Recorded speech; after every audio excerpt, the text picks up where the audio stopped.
कभी सोचकर देखा है कि चाइनीज कम्युनिस्ट पार्टी एक फ्लड की वजह से पावर में कैसे आ गई। चाइनीज कम्युनिस्ट पार्टी एक ऐसी लौती पॉलिटिकल पार्टी है जो सालों से चाइना पर राज करती आ रही है। इस पॉलिटिकल पार्टी ने चाइना का नक्शा कैसे बदल दिया, आइए जानते हैं आज की इस वीडियो में।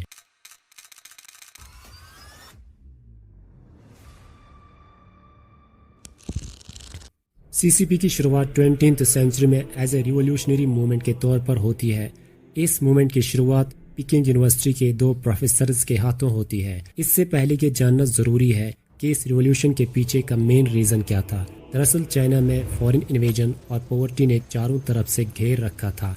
इस झंझट से बाहर निकलने के लिए 1921 में एक मूवमेंट शुरू की जाती है। प्रोफेसर चेन दुशाओ और प्रोफेसर ली डजाओ इस मूवमेंट की शुरुआत करते हैं। मूवमेंट शुरू होने के फौरन बाद इसका इन्फ्लुएंस इतनी तेजी से बढ़ता है कि इसमें बहुत सारे चाइनीज इंटेलेक्चुअल्स शामिल होते हैं। इस मूवमेंट को मे 4th का नाम दिया जाता है। मूवमेंट का मेन एजेंडा चाइना को भूखमरी से आज़ाद करना, नेशनल इंडिपेंडेंस अचीव करना और एग्जिस्टिंग सरकार को ओवरथ्रो करना होता है।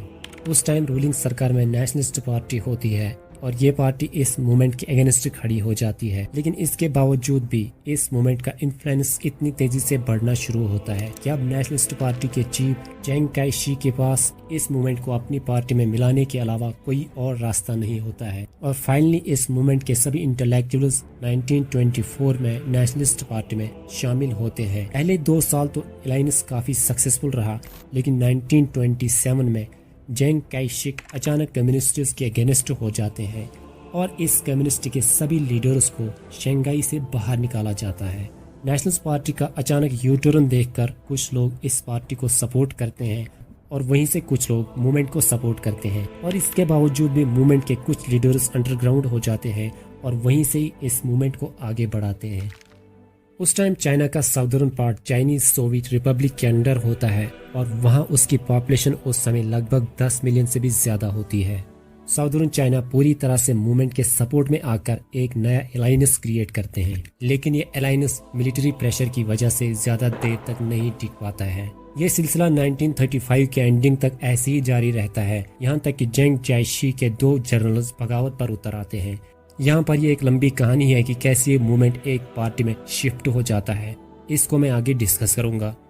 अपने जनरल्स को बगावत पर उतरते हुए देखकर चिंग काई शेक ये डिसाइड करते हैं कि वो नेशनलिस्ट पार्टी के अगेंस्ट अपना मिलिट्री ऑपरेशन रोक देते हैं और इस तरह से कम्युनिस्ट्स के अगेंस्ट मिलिट्री कैंपेन रोक दिया जाता है। और कम्युनिस्ट पार्टी वर्ल्ड वॉर 2 के एंडिंग में यानी 1945 के एंडिंग में जापानीज इन्वेडर्स के अगेंस्ट वॉर में पार्टिसिपेट करते हैं और फाइनली ये इस वॉर को जीत जाते हैं और ये जापानीज इन्वेडर्स को चाइनीज टेरिटोरी से निकालने में सक्सेस रहते हैं। और इस तरह से चाइनीज कम्युनिस्ट पार्टी का इन्फ्लुएंस पूरे चाइना में मेंटेन रहता है। ये पार्टी एक्चुअल में किस तरह से पावर में आती है, ये जानने के लिए हम वापस 1931 में चलते हैं। साल 1931 दुनिया के इतिहास में एक ऐसा साल जिसने न सिर्फ चाइनीज कम्युनिस्ट पार्टी को पावर में लाकर खड़ा कर दिया, बल्कि पूरे चाइना को ऐसी अपनी लपेट में लेता है कि पूरी दुनिया देखती रह जाती है। एक्चुअली 1931 में एक फ्लड आता है जिसको द सेंट्रल चाइना फ्लड्स के नाम से भी जाना जाता है। दुनिया की हिस्ट्री का सबसे डेडलिएस्ट नेचुरल डिजास्टर जिसने जापान पर गिराए जाने वाले एटॉमिक बॉम्ब को भी पीछे छोड़ दिया। बल्कि इस वीडियो को देखने के बाद आप यूं कह सकते हैं इतनी तबाही 1945 के एटॉमिक बॉम्ब से हुई थी, उससे कई गुना ज्यादा तबाही इस खौफनाक सैलाब ने मचा दी। इस सैलाब की शुरुआत होती है 1928 से। साल 1928 से लेकर 1930 तक चाइना में बिल्कुल सूखापन पड़ जाता है, लेकिन कोई नहीं जानता था कि यही सूखापन लाखों लोगों की जान लेने वाला है। 1930 के एंडिंग में मौसम अपनी डायरेक्शन बदलकर इतना भयंकर बन जाता है, स्नोफॉल की वजह से चाइना के सभी पहाड़ बर्फ से ढक जाते हैं। अब जैसे ही साल 1931 की शुरुआत हुई तो हाई टेम्परेचर की वजह से ये बर्फ पिघलना शुरू हुआ और देखते ही देखते यांगत्से रिवर में पानी बढ़ना शुरू होता है इसके बाद जुलाई के महीने में बारिशों का सिलसिला शुरू हुआ, जिसकी वजह से ये फ्लड और भी ज्यादा भयंकर बन जाता है। लगातार बारिशों ने चाइना को अपनी लपेट में लेना शुरू कर दिया। जब रेनफॉल हद से ज्यादा बढ़ जाता है तो यांगत्से और हुआई दरियाओं से पानी बाहर आना शुरू हुआ। देखते ही देखते सेंट्रल चाइना के जितने भी दरिया आपस में कनेक्ट होते हैं, सब एक साथ मिलकर चाइना को अपनी लपेट में लेते हैं। पानी का बहाव इतनी तेजी से बढ़ता है कि लोगों को एक जगह से दूसरी जगह शिफ्ट करना सरकार के लिए अब ऑलमोस्ट इम्पॉसिबल बन जाता है। इस सिचुएशन में रिपब्लिक ऑफ चाइना एक emergency response team national flood relief commission को अलर्ट करते हुए ये इंस्ट्रक्शंस देते हैं कि अफेक्टेड एरियाज में रहने वाले लोगों को फौरन इवैक्यूएट किया जाए। कमीशन सभी कंसर्न डिपार्टमेंट्स को अलर्ट कर देता है, लेकिन वाटर फ्लो इतनी तेजी से बढ़ जाता है कि ये कमीशन अपने मिशन में पूरी तरह से फ्लॉप हो जाता है। अब कुछ लोग मकान के छत पर चढ़ जाते हैं और कुछ लोग बूट्स की मदद लेकर खुद को सिक्योर रखने की कोशिश करते हैं, लेकिन इसके बावजूद भी इनमें से बहुत कम लोग ऐसे होते हैं जो खुद को सिक्योर रखने में सक्सेस रहते हैं। जितने भी लोग पानी से बच निकल जाते हैं वो फूड शॉर्टेज और लैक ऑफ मेडिसिन की वजह से कई तरह के इन्फेक्शंस के विक्टिम्स बन जाते हैं। उस टाइम वुहान में 2 लाख से भी ज्यादा रेफ्यूजीज होते हैं, जिनमें अक्सर लोग स्मॉल पॉक्स और कॉलरा जैसी भयंकर बीमारियों के विक्टिम्स बन जाते हैं। दूसरी तरफ यांगत्से वैली में एमीबैक और बैसिलरी डिसेंट्री जैसे भयंकर इन्फेक्शन रेफ्यूजीज को अपनी लपेट में लेता है और देखते ही देखते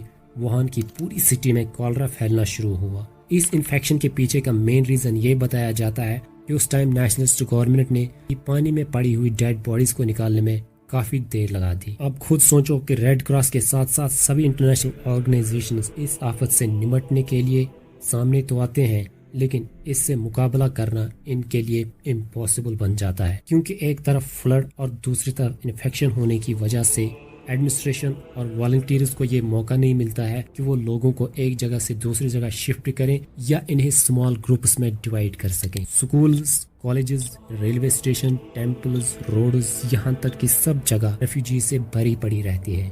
अब लोकल गवर्नमेंट के लिए ये इम्पॉसिबल बन जाता है कि वो फूड शॉर्टेज को पूरा कर सकें। इस सिचुएशन में एक इंटरनेशनल ऑर्गेनाइजेशन जिसका नाम लीग ऑफ नेशंस है पूरे वर्ल्ड के लोगों से ये रिक्वेस्ट करते हैं वो फ्लड विक्टिम्स की हेल्प के लिए अपना कंट्रीब्यूशन दें, लेकिन यहाँ पर अननोन रीजंस की वजह से लोगों का कंट्रीब्यूशन डिले होता है और ये कंट्रीब्यूशन 2 महीने लेट पहुंचता है। उस टाइम चाइना के लिए सबसे ज्यादा कंट्रीब्यूशन जापानीज गवर्नमेंट करती है। जापानीज गवर्नमेंट ने फूड और ट्रांसपोर्ट प्रोवाइड करके जितना हो सका चाइना का फुल सपोर्ट किया। इस फ्लड की वजह से 2 से लेकर 4 मिलियन लोग मारे जाते हैं और 7 लाख से भी ज्यादा लोग बेघर हो जाते हैं।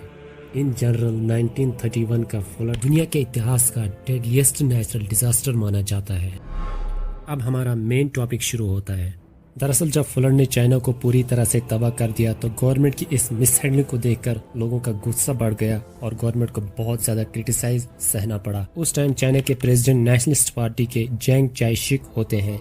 इस क्रिटिसिज्म का फायदा उठाकर कम्युनिस्ट पार्टी ने ये सोचा कि ये उनके लिए बहुत अच्छा मौका है, तो इसलिए कम्युनिस्ट पार्टी ने लोगों को अपनी तरफ मोड़ना शुरू कर दिया और फाइनली कम्युनिस्ट पार्टी को लोगों का फुल सपोर्ट मिला और इस तरह से ये कम्युनिस्ट पार्टी पावर में आती है। नई सरकार ने डिजास्टर मैनेजमेंट, फ्लड कंट्रोल और डिजास्टर प्रिपेयर्डनेस मेजर्स जैसे क्रूशियल कामों पर ध्यान दिया।